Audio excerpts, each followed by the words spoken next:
So picture this.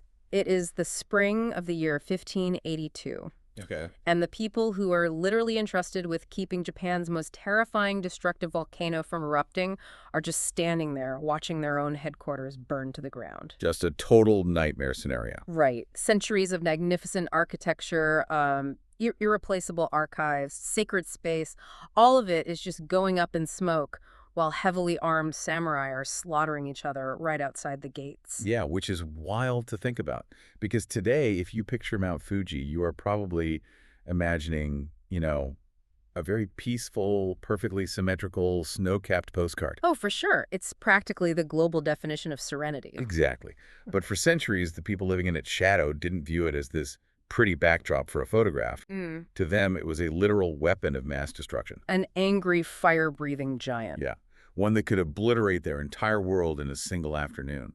And keeping that giant asleep was the full-time, high-stakes job of one single extraordinary family. It completely reframes how you look at the mountain, doesn't it? It really does. Yeah. We look at Fuji today and see a monument, a UNESCO World Heritage Site, a place for tourists to hike and take selfies. Right, the walking sticks and the sunrise views. Yeah, but the materials we are diving into today completely strip away that modern, domesticated image. We're looking back to an era where the mountain's behavior actually dictated national security. And that sheer existential terror is exactly the engine of our deep dive today. So welcome. Glad to be here.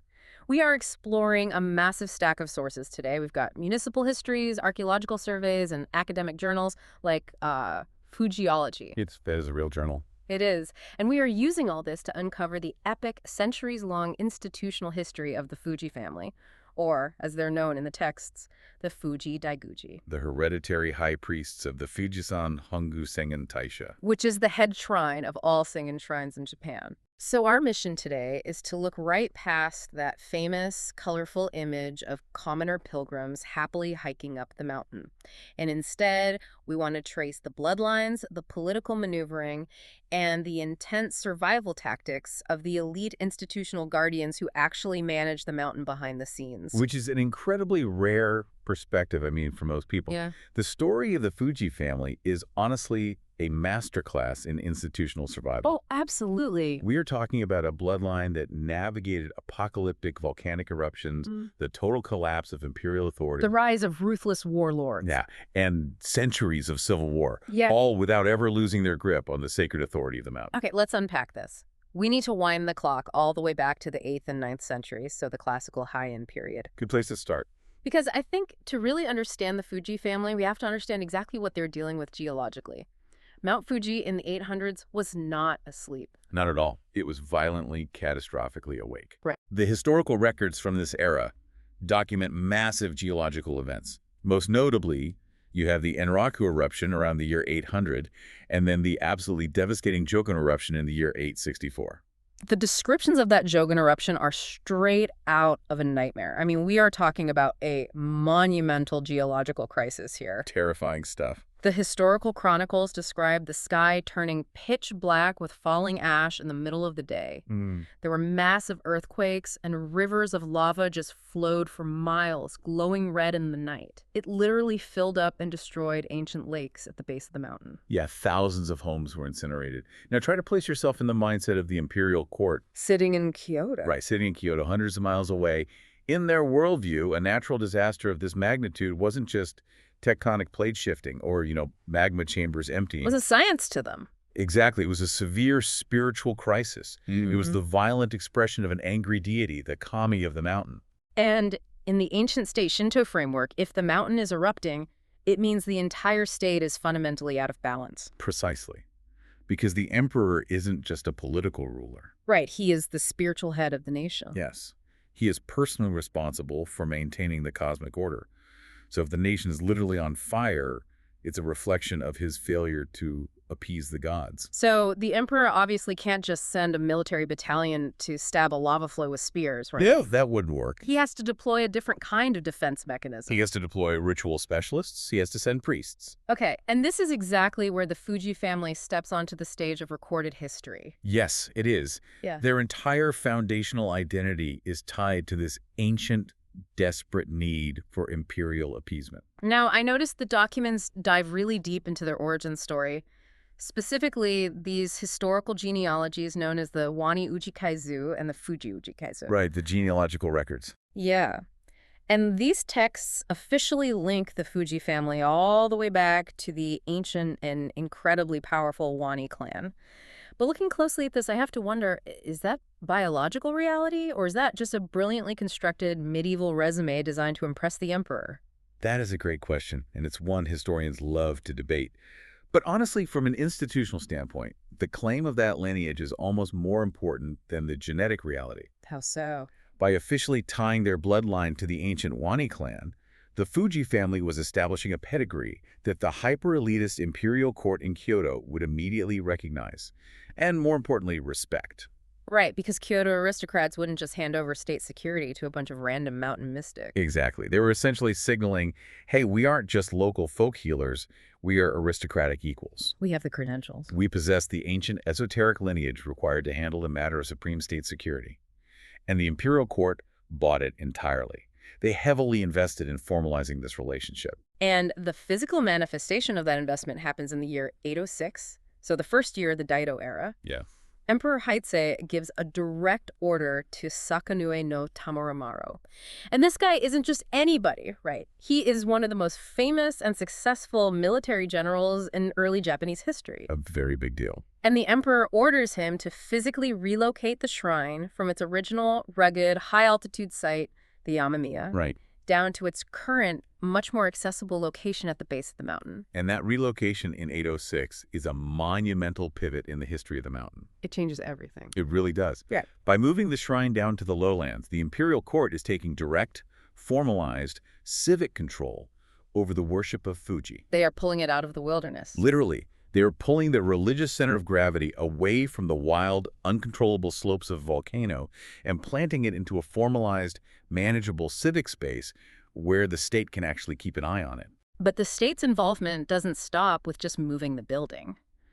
And this is a concept that I found totally fascinating in our sources because it sounds so counterintuitive to a modern listener. The court ranks. Yes, the emperor starts giving the mountain itself bureaucratic promotions. It's incredible. In the year 853, Emperor Montoku grants the Sennin deity a high court rank. And then Emperor Seiwa upgrades that rank even further. Yeah, they keep promoting the volcano. What is the mechanism here? Like, how does giving a piece of paper to an erupting volcano actually solve anything? Well, to understand the mechanism, we really have to look at the underlying logic of Japanese animism and statecraft at the time. Okay. Deities, or kami, were not viewed as abstract concepts just living in the clouds. They were seen as active, localized presences that could be integrated into the human social hierarchy. So they are treating the mountain like a person. Like a very powerful person. By officially granting the Fuji deity a court rank, treating the mountain essentially like a high-ranking duke or a minister, the emperor is executing a profound legal and spiritual maneuver. He is bringing the uncontrollable forces of nature into the controllable human legal system. Exactly. He is legally binding the mountain to the state's rules. It is a form of cosmic bribery, sure, but it is also a declaration of jurisdiction. I love that. The emperor is basically saying, you are now a titled official of my court, which means you are subject to the laws of the realm, and the law says you must remain peaceful. And the Fuji Daiguji, the Fuji family high priests, are the appointed executives managing that very tense diplomatic relationship. They are the exclusive ambassadors to this terrifying high-ranking natural entity, which means their primary foundational job description had absolutely nothing to do with what we associate with the mountain today. Right. They weren't maintaining hiking trails. Yeah. They weren't selling walking sticks to tourists. Definitely not. They were performing highly esoteric rituals, offering massive state-funded prayers, and chanting specific sutras with one singular goal. Eruption prevention. Eruption prevention. That was the whole job. So if we use a modern analogy here, they were basically the ancient equivalent of a federal seismic early warning and disaster mitigation agency. That's a great way to put it. But instead of seismographs and ground deformation sensors, they were armed with sutras, rituals, and imperial pedigrees. That is the perfect way to conceptualize it. And establishing that elite state-sanctioned identity early on is really the key to their entire future survival. Because they were deemed essential. Right. Because they were performing a service deemed critical to national survival, they were rewarded with massive institutional wealth. Yeah, the economics of this are just staggering when you look at the records. By the 12th century, the sources show Emperor Go-Shirakawa establishing something called the Fuji Shinryo. The shrine estate. Right. This was a vast tax-exempt manor, essentially a massive agricultural estate dedicated entirely to the upkeep of the shrine and the Fuji family. It was an immense consolidation of wealth. Yeah. You have to remember, in medieval Japan, land was power. Oh, absolutely. By granting a tax-exempt estate, the imperial court was essentially handing the Fuji family a massive corporate campus, completely free of civic tax burdens, just to ensure they had the resources to keep the volcano quiet. It's a sweet deal.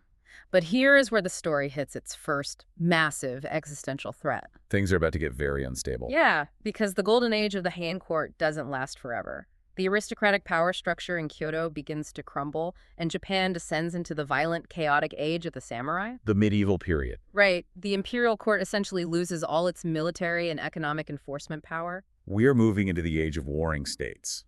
This is where the sword officially replaces the sutra as the ultimate arbiter of power. I am really trying to put myself in the shoes of the Fuji Daiguji at this exact moment in history. It must have been terrifying.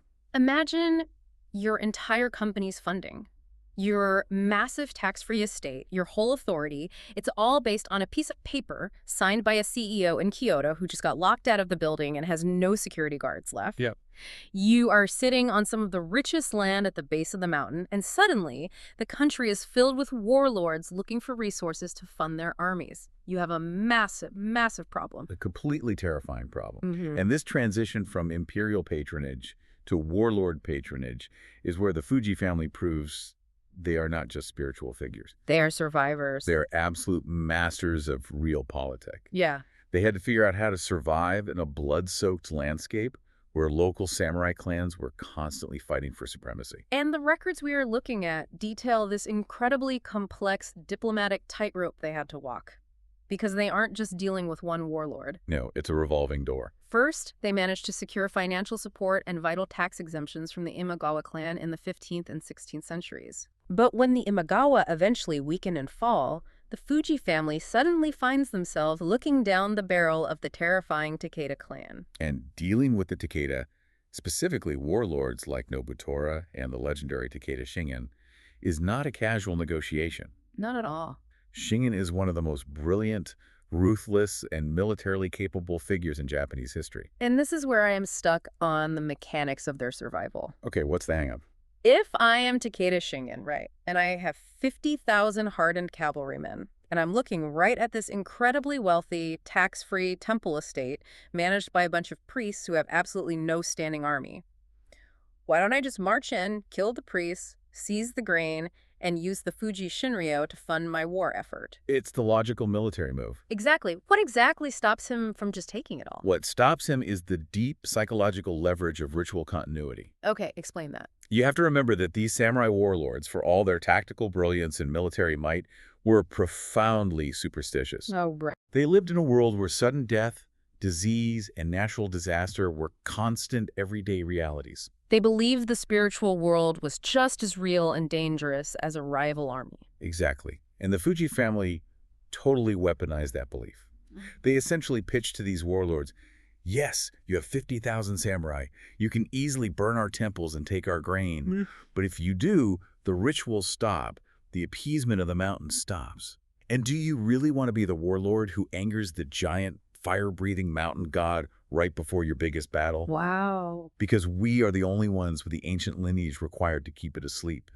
That is incredible. They are essentially holding the volcano hostage. Pretty much. They are saying that the spiritual backing of Mount Fuji is absolutely essential for the warlords' military legitimacy and their own personal safety. It was a brilliant pivot. They shifted from protecting the emperor from the mountain to offering the mountain's protection to the warlords. They became the indispensable mediators. Yes. They provided a divine rubber stamp to whoever happened to be winning the civil war at that given moment. And because of the deep-seated fear of the mountain's wrath, even ruthless figures like Takeda Shingen decided it was politically and spiritually safer to patronize the shrine rather than plunder it. But, as we teased at the very beginning of this deep dive, Right. that incredible balancing act eventually goes horribly wrong. The strategy fails. We hit the year 1582, and the Takeda clan is in a state of total collapse. It's a bloodbath. They are being invaded by the combined overwhelming forces of Oda Nobunaga and Tokugawa Ieyasu. The entire region turns into an absolute meat grinder, and right in the middle of this chaos, the grand shrine complex of the Fuji Daiguji is caught in the crossfire. It is the ultimate nightmare scenario. The physical manifestation of their centuries of wealth and power, the great halls, the archives, the gates, is put to the torch. It literally burns to the ground. Everything. Okay, so here's my pushback.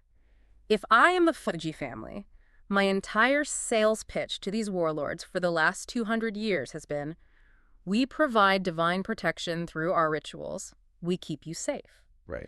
And then, during the most critical war of the century, my own magnificent headquarters burns to ashes.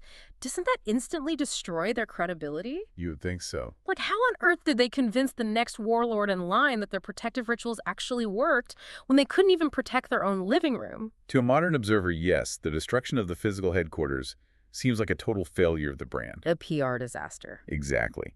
But this is where the Fuji family's understanding of their own power was far more advanced than the warlords they served.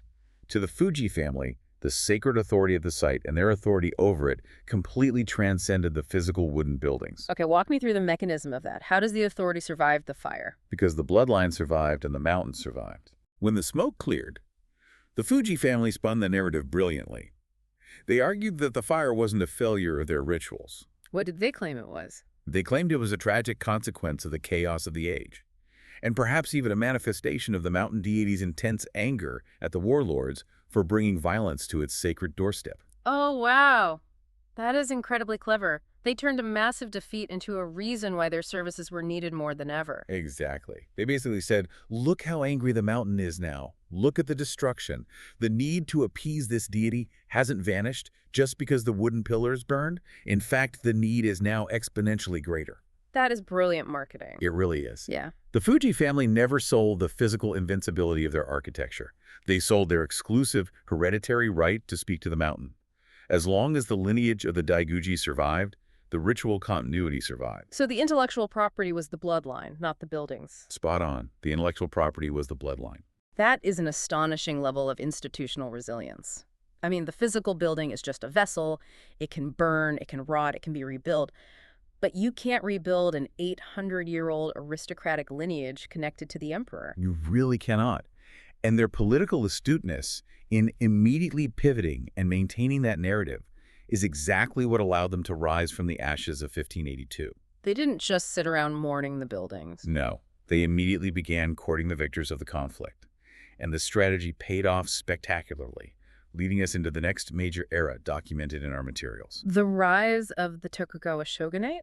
Exactly. Because surviving the Sengoku period, this brutal age of warring states, ends up being the best thing that ever happened to them. Oh, it pays huge dividends. When the dust finally settles and Tokugawa Ieyasu emerges as the supreme unifier of Japan, the Fuji family experiences a total physical resurrection of their power. Following the destruction of the Takeda, the shrine essentially auditioned for and won the patronage of its greatest and most powerful warrior patron yet. Tokugawa Ieyasu himself. Yeah. The records pinpoint the early 17th century here. Specifically the year Kicho 11, which translates to 1606. Ieyasu officially sponsors a massive, incredibly expensive reconstruction of the Fujizan Hongosengen Taisha. It's a massive undertaking. And what blows my mind about this detail in the sources is that this is the exact same main shrine building, the Honden, that you can walk up to and look at today. It is. It actually survived the last 400 years. It is a remarkable piece of architectural survival. It's built in this highly unique two-story style known as asamazukuri, which you really don't see anywhere else in Japan. Right. But beyond the architecture, we really have to look at the political mechanics here. Why he did it. Yeah. Why did Tokugawa Ieyasu, a man who had just conquered an entire nation, who had exhausted massive military funds, and who had 1,000 other administrative priorities, choose to pour vast sums of money into rebuilding this specific shrine complex at the base of Mount Fuji? It definitely wasn't just a sudden burst of religious piety, right? No, definitely not. Ieyasu was known as one of the most calculating, pragmatic leaders in history. Every koku of rice, every gold coin he spent had a political purpose. Exactly. And the mutual benefit here is a masterpiece of political maneuvering. For the Fuji family, having the supreme ruler of Japan fund their new headquarters was the ultimate restoration of their institutional power. It was undeniable validation. Complete validation. But for Ieyasu, this construction project was a profound, highly visible political statement. What exactly is he signaling to the rest of the country by building this massive two-story shrine? He is signaling absolute nationwide legitimacy. Think about the geography for a second. Yeah. Mount Fuji is the highest, most visible, most iconic peak in Japan. You can see it from everywhere. Right. By physically rebuilding the head shrine of all Sengen shrines across the country and remembering that this is the headquarters, not just a local branch, Ieyasu is visually and spiritually cementing his control over the entire realm. He's making a statement. He is essentially declaring, I have tamed the chaos of the warring states. I have restored order to the land, and my rule is backed by the gods of the highest mountain in the nation. It's like building a massive gold-plated billboard for Tokugawa legitimacy right at the base of the country's most famous landmark. That's exactly it. It was frozen political capital. Yeah. He locked his dynasty's authority right into the very architecture of the mountain's worship. You know, it really changes how you experience historical sites. It does. You go to a place like the Senjin Taosha today, and you admire the sweeping roofs, the vermilion paint, the incredibly intricate woodwork, and it's so easy to just file it away in your brain as, like, beautiful old architecture. Oh yeah, we all do that. But when you understand the history, you realize that building is literally a 400-year-old political alliance made physical. It's an ancient treaty written in timber and stone. Exactly. And once that grand construction was finished in 1606, the Fuji family's political and economic position was incredibly secure. Very secure. They had the backing of the Tokugawa shogunate, which would go on to rule Japan in relative peace for the next 250 years. The Edo period. Right.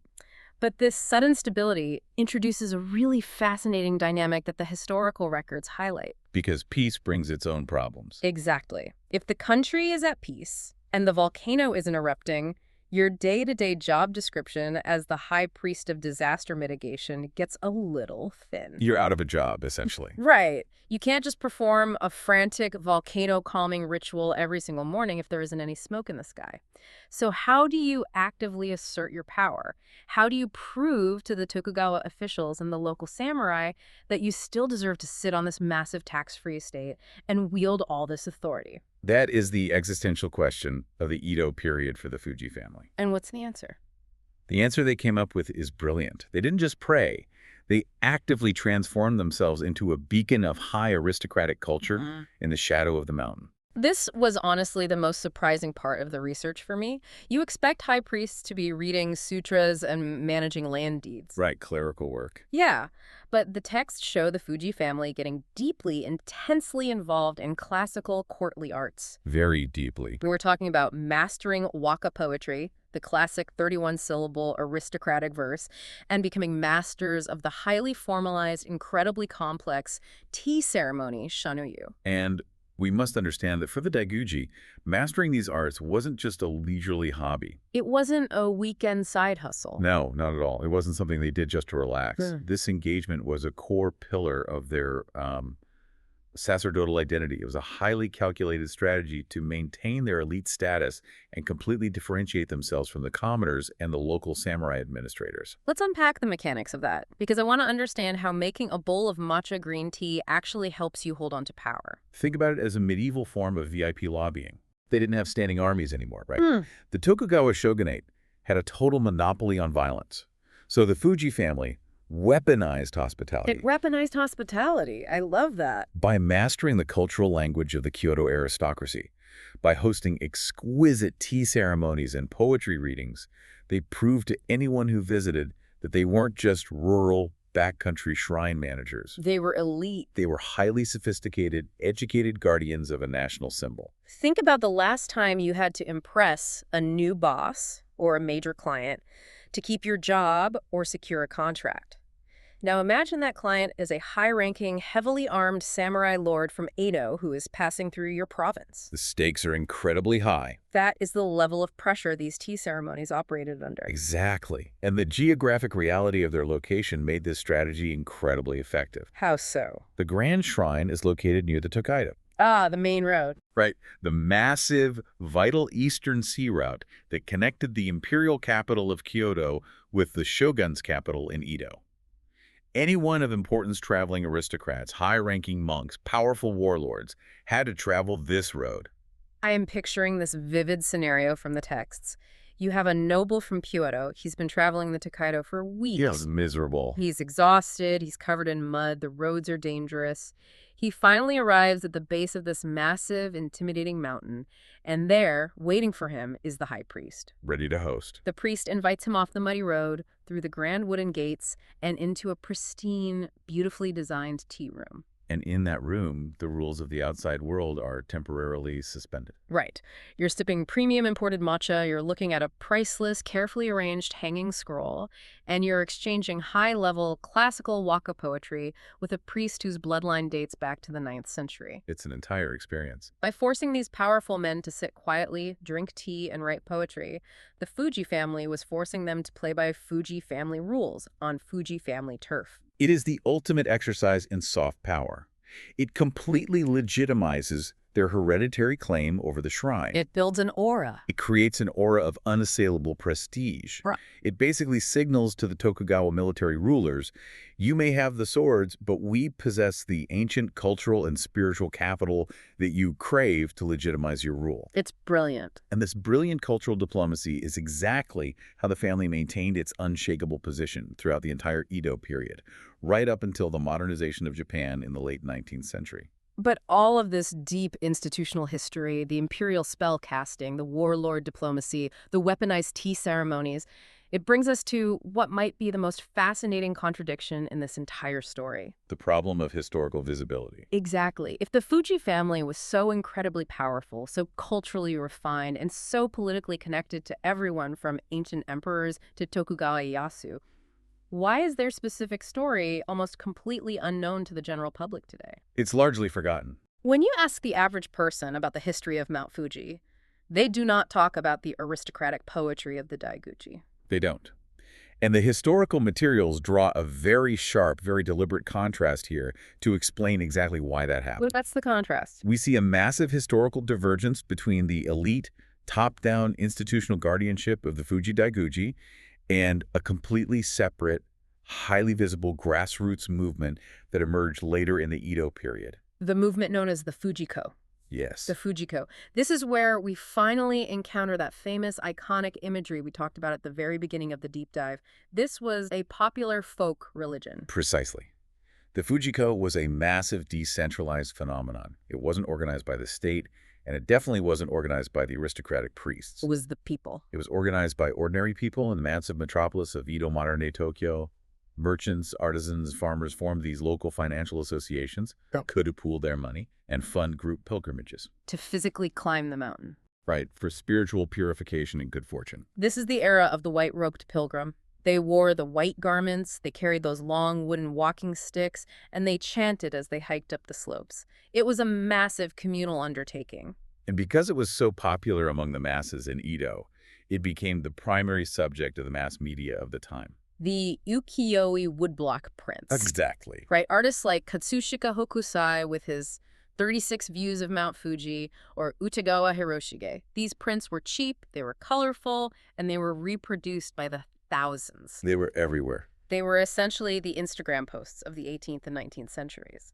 And just like modern social media, the most visually striking image becomes the dominant narrative.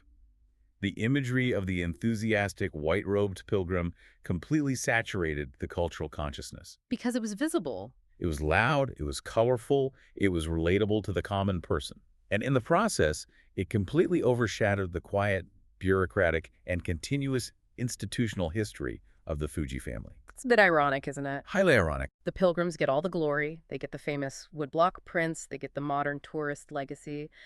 But they were essentially just tourists walking on a theological and physical road that the Fuji family had spent 800 years paving with blood, fire, and incredibly intense political negotiations. That is a perfect encapsulation. It's the struggle between the visible and the invisible in history. Right. The popular pilgrims capture our imagination, but the historical documents make one thing abundantly clear. Without the unbroken institutional backbone provided by the Fuji family, the infrastructure for that popular folk religion would not have existed. How exactly did that relationship work, though? Was the Fuji family actively running these pilgrim groups? No, it was actually a very complex and sometimes tense relationship. The Fujiko had their own charismatic leaders, their own distinct theology, and they often totally bypassed the formal aristocratic rituals of the Sengen Taisha. Oh, really? Yeah, but from a purely structural standpoint, it was the Fuji family who had maintained the core real estate for centuries. They own the land. They maintained the grand shrine at the base. They navigated the politics to ensure the mountain remained a protected sanctuary. They preserved the foundational rituals that established the mountain as a sacred space to begin with. Right. If the Fuji family hadn't successfully maneuvered through the warlord era, if they had let the shrine be carved up and sold off by Takeda Shingen or Yamakawa Yoshimoto, there might not have been a sacred infrastructure left for the Edo commoners to visit. You know, it really makes you think about the way you consume history and experience historical sites today. Oh, absolutely. You travel to a famous natural wonder or a grand historical monument, and your eye is immediately drawn to the crowds, the popular traditions, the colorful festivals, the gift shops. The visible stuff. Right, the visible stuff. But behind all of that visible activity, behind the loud and colorful folk traditions, there is almost always a quiet, enduring institution. A bureaucracy, a family, a committee. Yes, someone who has been keeping the lights on, managing the brutal politics, and preserving the foundation for centuries. We just usually don't notice them because they're deliberately operating behind the scenes, just ensuring the continuity of the system. History is so often written by the loudest participants, or the most visually striking ones.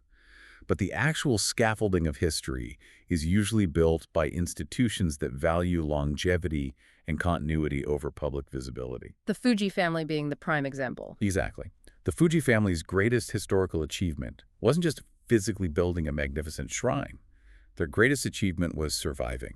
Just staying alive. Surviving long enough to ensure that Mount Fuji remained the spiritual center of the nation, regardless of whether the country was ruled by an emperor in Kyoto, a warlord on horseback, or a shogun in Edo. So, if we look back at the incredible centuries-long journey of the Fuji Daguji that we've unpacked from these materials today, we see a family that constantly, brilliantly adapted to survive. Like chameleons. They really were. They started out essentially as elite imperial spellcasters, armed with sutras and court ranks, desperately trying to legally bind a massive erupting volcano to the state bureaucracy. Right.